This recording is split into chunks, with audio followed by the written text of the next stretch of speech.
அஞ்சான். அதாவது social media famous ஆனதுக்கப்புறம், social media வந்த புதுசில் இந்த சோசியல் மீடியா நெகட்டிவ் ரிவ்யூ கொடுக்குறவங்களுக்கு, ஹேட்டர்ஸ்க்கெல்லாம் மிகப்பெரிய தீனியாக அமைந்த முதல் படம் அப்படின்னே சொல்லலாம் இந்த அஞ்சான் படத்தை. அதற்கு மிக முக்கிய காரணம் இயக்குனர் லிங்குசாமி அவர்கள் யதார்த்தமாக அந்த படத்தை நான் வேறு லெவலில் படம் பண்ணியிருக்கேன், கற்றுக்கிட்ட மொத்த வித்தையை நான் இறக்கியிருக்கேன் அப்படின்னு ரொம்ப பாசிட்டிவாக சொல்ல, அதை ஹேட்டர்ஸ் வேணுமுனே விஷமத்தை கக்கி அவர் ரொம்ப ஹெட்வைட்டில் சொன்ன மாதிரி அப்படிலாம் திரிச்சு வீடியோ போட்டு அவரை கேலி கிண்டல் பண்ணி ரொம்பவே மகுந்த மன உளைச்சலுக்கு ஆளாக்குனாங்க. அந்த அஞ்சான் படம் அப்போ தோல்வி அடைந்தாலும் கூட படத்தை லேட்டாக பார்த்தவங்களாம், எப்பா இவ்வளவு கழிவு ஊற்றுற அளவுக்கு மோசமான படமாக இல்லையாப்பா அப்படின்லாம் எல்லாருமே கருத்து வச்சாங்க. ஸோ அப்போவே சூர்யாவுக்கு எதிரான காய் நகர்த்துகள் நிறைய பேரால் நடந்திருக்குது.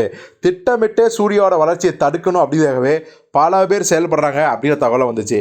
இப்போது இதே அஞ்சான் படத்தை பார்த்திங்கன்னா ஒரு யூடியூப்பில் வாங்கின ஹிந்தி பிரபலம் இருக்கார் பார்த்தீங்களா, அவர் ரிலீஸ் பண்ணிக்காரு. எப்படின்னா அவர் ஒரு எடிட் வெர்ஷன் பண்ணி அந்த எடிட்டர் வெர்ஷனை படமாக யூடியூப்பில் விட்டுருக்காரு. படம் வேறு லெவலில் ஹிட்டு. அத்தனை கோடி பேர் யூடியூப்பில் பார்த்து மிகப்பெரிய உள்ள அஞ்சான் ஹிட் ஆகிடுச்சு.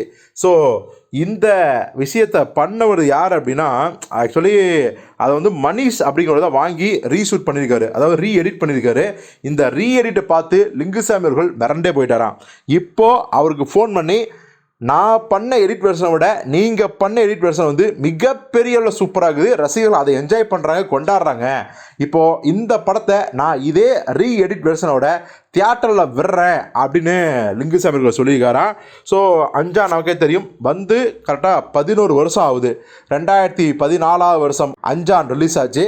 இப்போ பார்த்திங்கன்னா இந்த படம் 11 வருடங்கள் கழித்து மீண்டும் ரிலீஸ் ஆகுது அப்படிங்கும்போது சூர்யா ரசிகர்களுக்கு மிகப்பெரிய கொண்டாட்டமாக இருக்கும்.